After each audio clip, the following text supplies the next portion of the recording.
Good morning, बच्चों. Today we are going to start the first chapter from the Flamingo, and chapter name is The Last Lesson. एक बहुत अजीब सी बात है, हम पहले ही चैप्टर की शुरुआत कर रहे हैं और वो चैप्टर के नाम है द लास्ट लेसन. इस लेसन में हम अपनी मातृभूमि से कितना प्यार करते हैं. हमारी अपनी जो लैंग्वेज होती है, that is our mother tongue. How important is this and how it will help us in our time of when we are fighting for the freedom of our country. If you are a freedom fighter, then the language play a role like a key. ये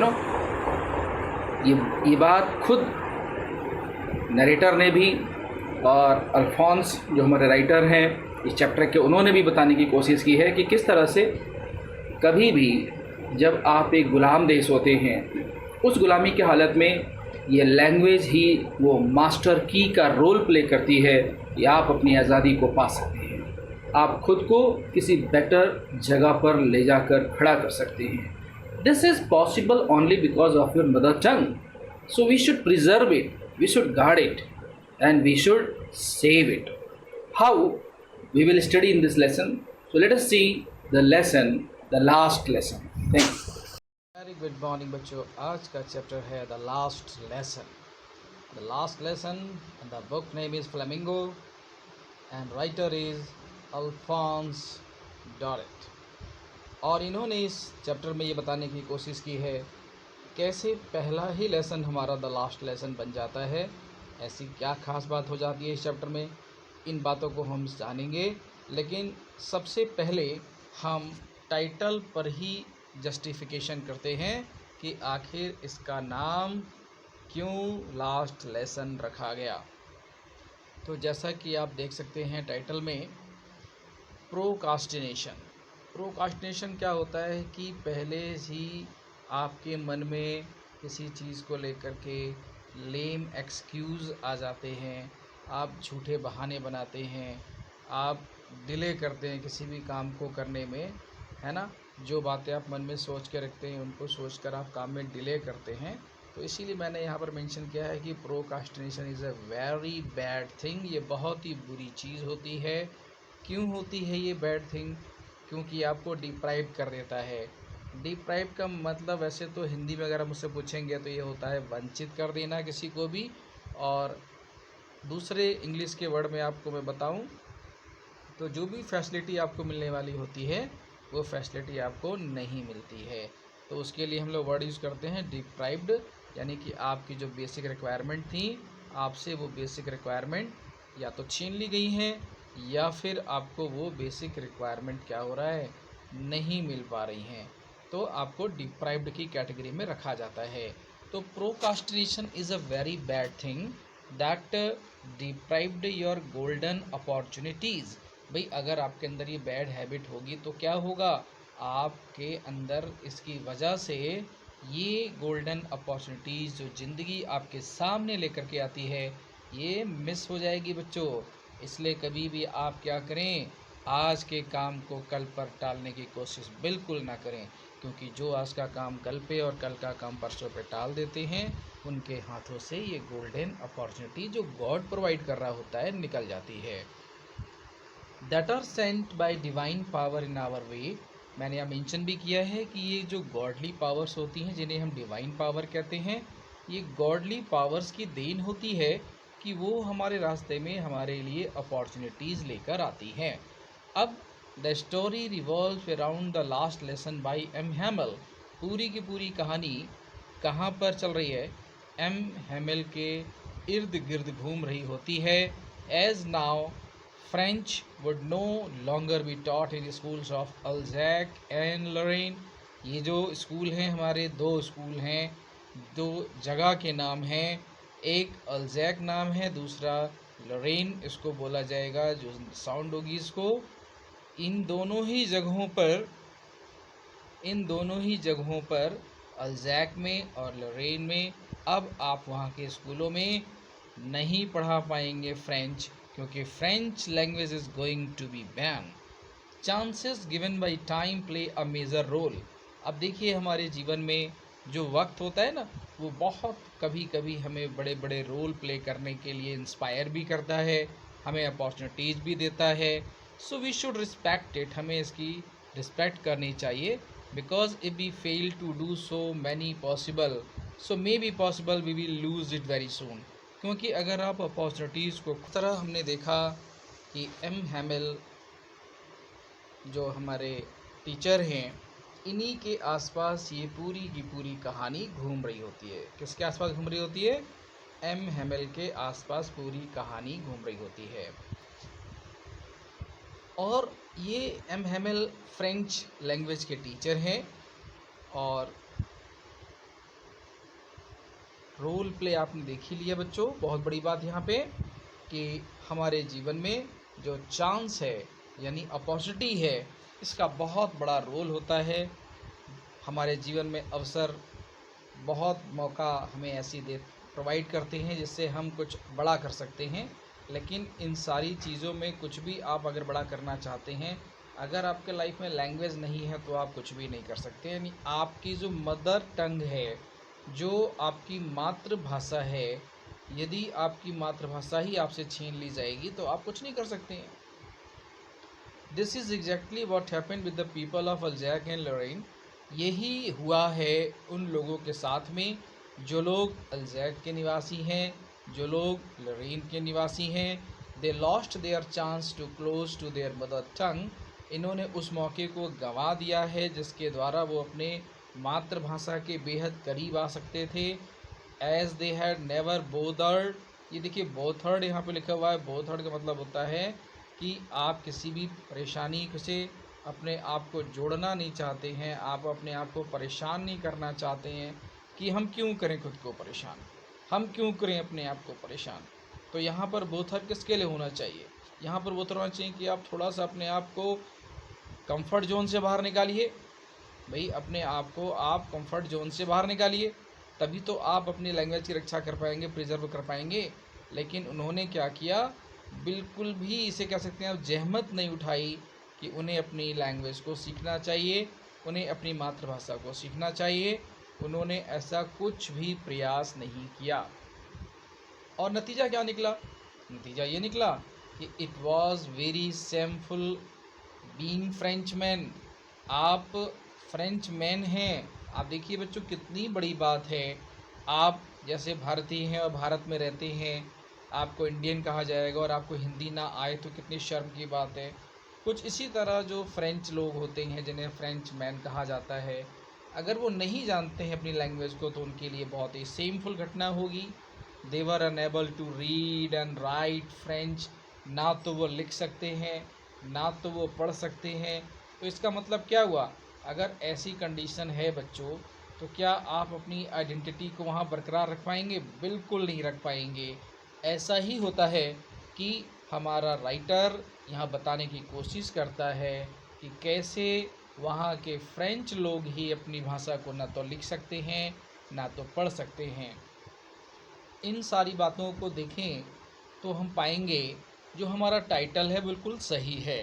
the last lesson is apt as it teaches the people of Alsace and Lorraine and readers as well. ये सभी के लिए एक lesson है कि आपको अपनी लैंग्वेज के लिए बहुत केयरफुल रहने की ज़रूरत होती है। That we would pay respect to everything specially to our opportunities. और इसीलिए हमें जो गॉडली डिवाइन पावर के द्वारा अपॉर्चुनिटीज़ मिली होती हैं, हमें उनके प्रति बहुत एहसानमंद रहना चाहिए और उनका रिस्पेक्ट हमेशा करना चाहिए। अब हम फोकस करेंगे इस बात पे कि हमारे राइटर की राइटिंग स्टाइल क्या है। तो आइए थोड़ा सा हम चर्चा करते हैं राइटिंग स्किल के बारे में। किस तरह की राइटिंग स्किल है, क्या बताने की कोशिश हुई है। The story the last lesson has a first person narrative. पहली बात तो यही है कि आई की लैंग्वेज का इस्तेमाल करके, चूँकि आप जानते हो आई है, माई है, मी है, इन्हें हम क्या कहते हैं? इन्हें हम कहते हैं फर्स्ट पर्सन। और जब कोई व्यक्ति इस तरह की लैंग्वेज का इस्तेमाल करके अपनी कहानी को लिखता है तो कहीं ना कहीं ऐसा लगता है कि ये उसकी ऑटोबायोग्राफी का हिस्सा बनने जा रही है। तो कुछ ऐसा ही हमें देखने को मिलता है जब हम आई लैंग्वेज देखते हैं, माई लैंग्वेज देखते हैं, मी लैंग्वेज देखते हैं, वी लैंग्वेज देखते हैं। ये सब फर्स्ट पर्सन होता है। पूरी की पूरी कहानी फर्स्ट पर्सन में लिखी गई है। The speaker is a little boy named Franz. हमारे स्पीकर का नाम फ्रांज है। अ रेजिडेंट ऑफ अल्जैक, जो कि फ्रांस के लरेन डिस्ट्रिक्ट में रहता है, और has been occupied by Prussian. और आज वहाँ पर किसने ऑक्यूपाई कर लिया है? रशियन ने इसे ऑक्यूपाई कर लिया है। टोन की अगर मैं बात करूँ बच्चों, इस चैप्टर के टोन की बात करूँ तो बहुत ही ज़्यादा सीरियस और बायस्ड है। देखिए बच्चों, ये जो वर्ड आप कहेंगे सर ये बायस का मतलब क्या होता है, तो बायस्ड का मतलब होता है कि आप फेवर ले रहे हो, है ना, आप फेवर ले रहे हो। तो भाई जो हमारा राइटर है, कहीं ना कहीं उसने दिखाने की कोशिश की है, जो हमारे टीचर हैं एम हैमल, वो भी वही, अगर मान लो वो अपने ही लैंग्वेज को प्रीफर कर रहे हैं, अपने ही लैंग्वेज को दुनिया का बेस्ट लैंग्वेज बता रहे हैं, अपनी लैंग्वेज को बोलते हैं कि ये बेस्ट है, अपनी लैंग्वेज को बोलते हैं कि ये मोस्ट लॉजिकल लैंग्वेज है। तो भाई जब आप अपनी लैंग्वेज को खास खास बातें बताओगे, तो नेचुरल सी बात है कि आपके अंदर भी कहीं ना कहीं बायस नेचर है।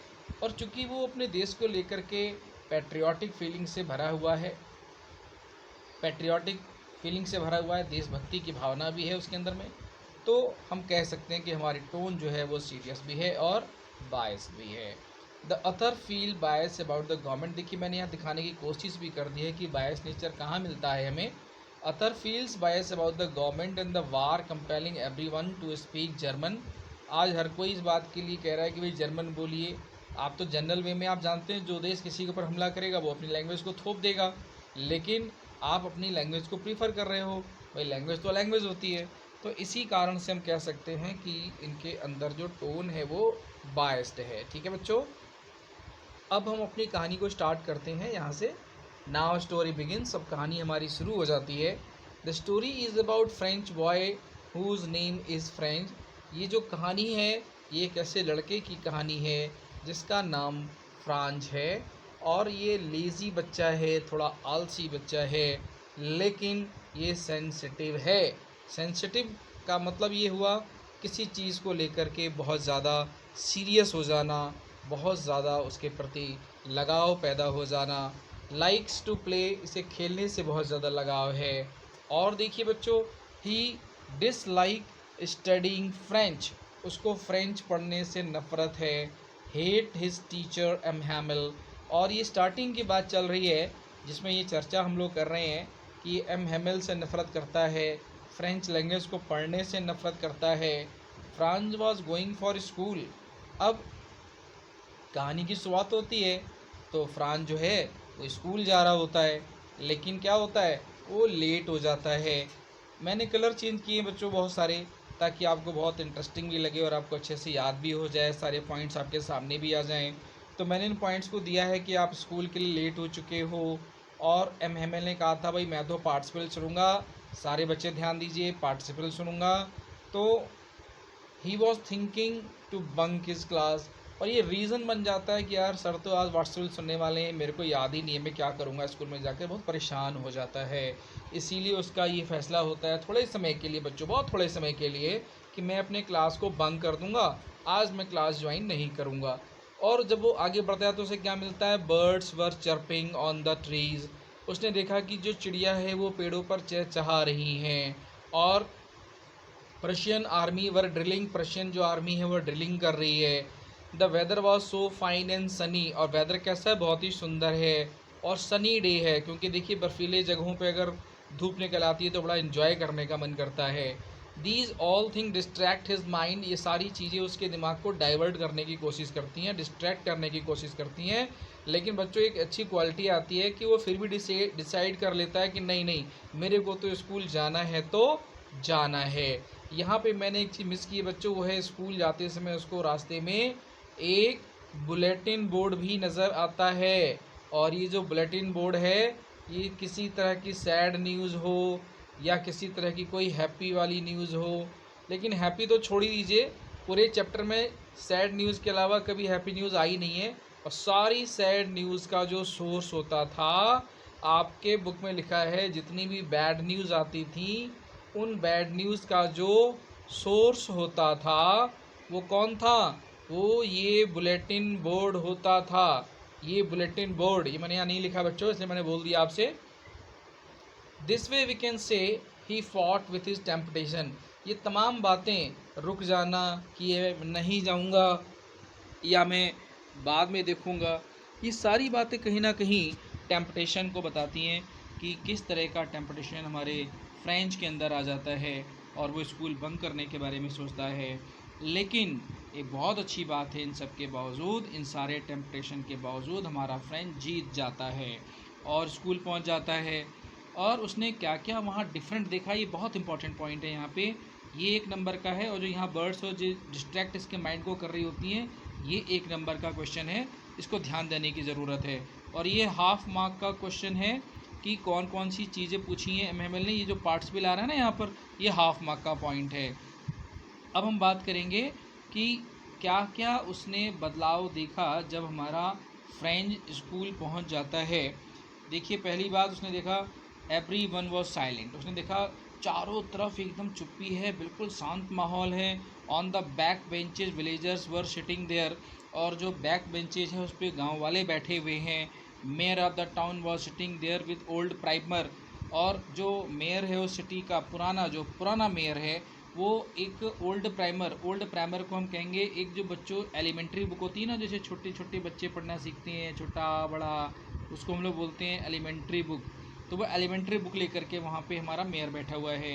M Hamel was in special Sunday cloth, वो हमारा जो एम हेमल है वो संडे क्लॉथ में है। याद रखिएगा, इसकी कलर जो है ना कोट की, इसके कोट का जो कलर है वो ग्रीन है, ठीक है, ग्रीन कलर का कोट पहन रखा है इसने, और ये फाइन संडे क्लॉथ है।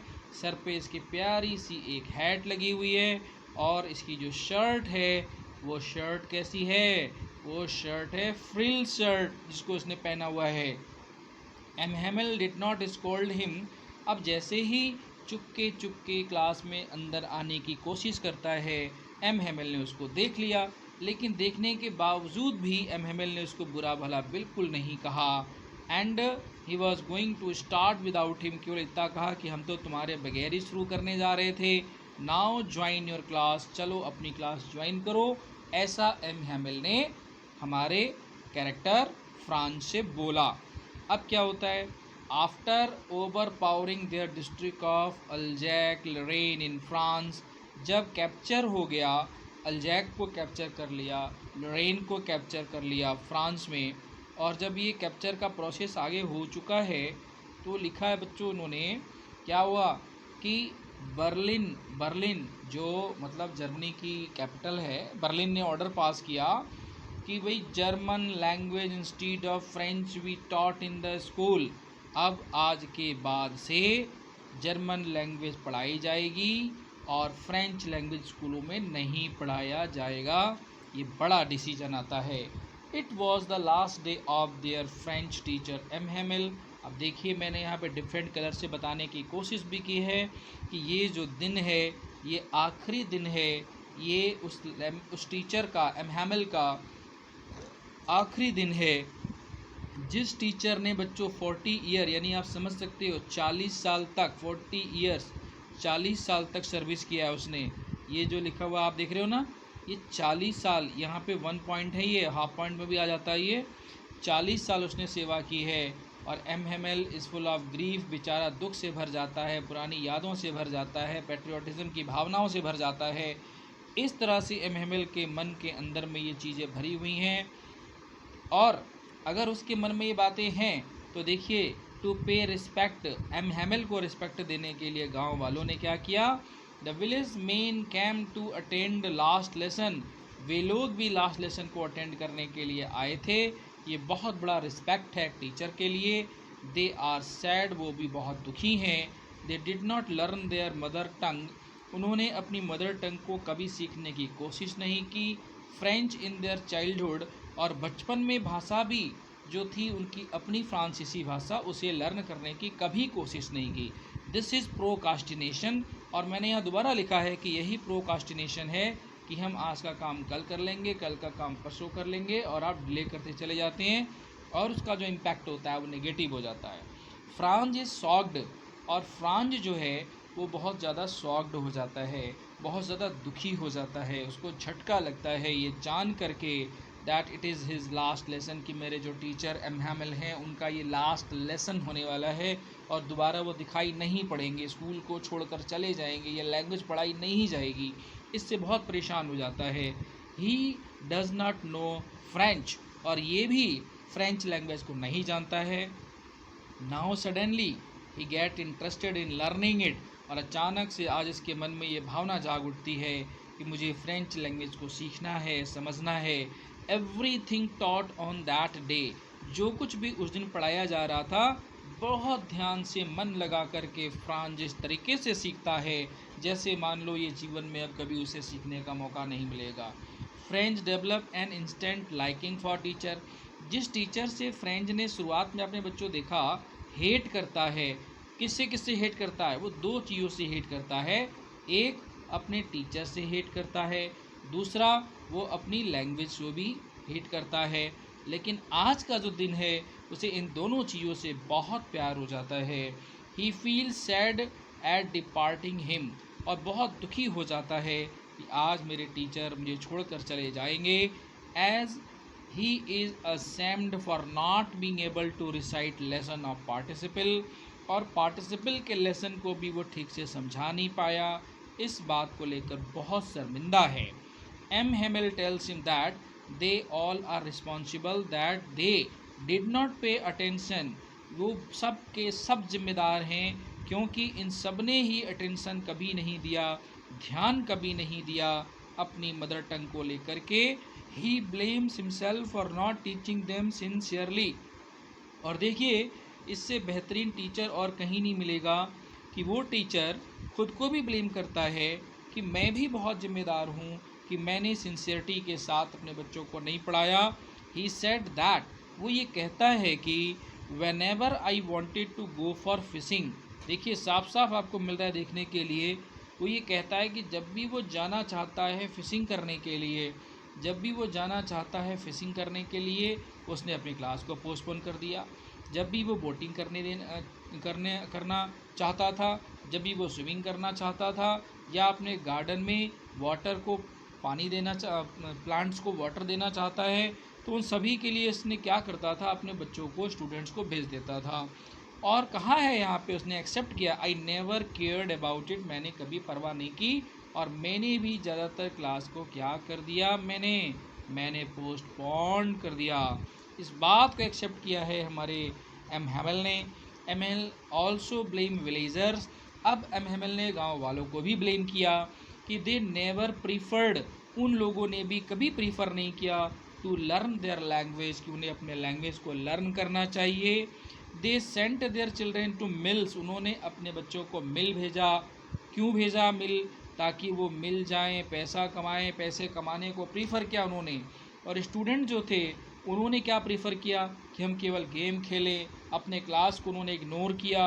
तो इस तरीके से देखा जाए तो एम हैमिल ने तमाम लोगों को यहाँ पर बताने की कोशिश की है कि ये सभी लोग जिम्मेदार हैं अपनी मातृभाषा को इग्नोर करने के लिए।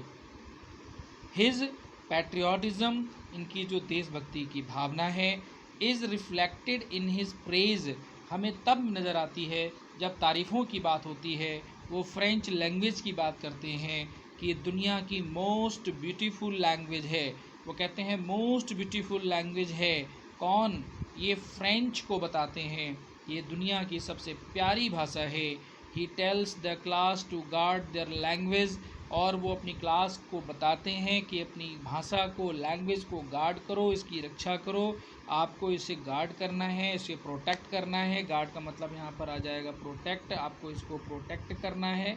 ये तमाम बातें वो अपने क्लास से कहते हैं ताकि आप अपनी लैंग्वेज के द्वारा वो चाबी हासिल कर सकते हो जो कभी गुलामी में अगर आपको जेल जाना पड़ा तो उस जेल जाने के समय में आपके जेल की चाबी का काम आपकी लैंग्वेज करेगी, ये बताने की कोशिश की है उन्होंने।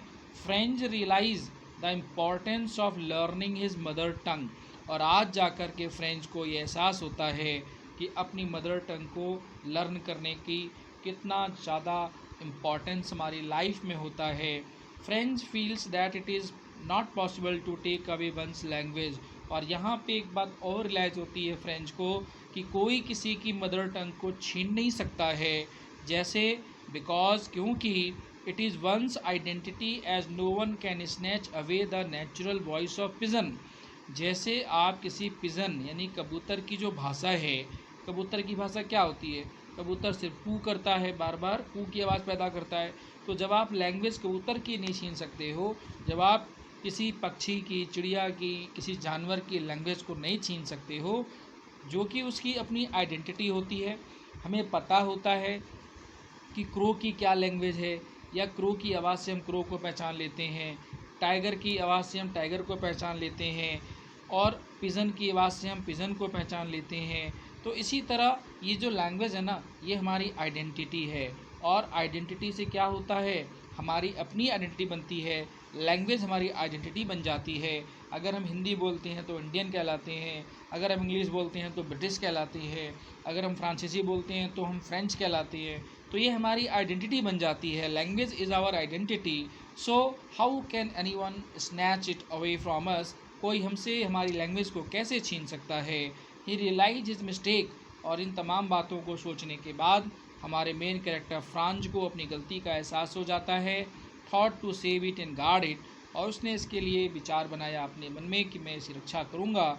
Main important message is to protect our ideology. सबसे ज़्यादा महत्वपूर्ण है इस चैप्टर का अंत, जो ये कहता है कि हमें अपनी आइडियोलॉजी की तरफ ध्यान देना चाहिए। लेकिन जब तक आपकी लैंग्वेज ही नहीं होगी, आप किसी आइडियोलॉजी तक कैसे पहुँचेंगे। तो आप बहुत ज़रूरी है अपनी लैंग्वेज को इम्पॉर्टेंस दें। और इस चैप्टर ने यही बताने की कोशिश की है कि हमें अपने लाइफ शेड्यूल में कुछ अपनी नेटिव चीज़ों पर ध्यान फोकस करना चाहिए, क्योंकि ये चीज़ें हमारी हमेशा के लिए एक पहचान बनती हैं। जिन लोगों ने अपने लैंग्वेज को खो दिया, वो देश आज किसी नक्शे पर मौजूद नहीं हैं। इसलिए अपनी लैंग्वेज को प्रोटेक्ट करिए, रिस्पेक्ट करिए। इस उम्मीद के साथ मिलते हैं अगली कहानी में। थैंक यू बच्चों।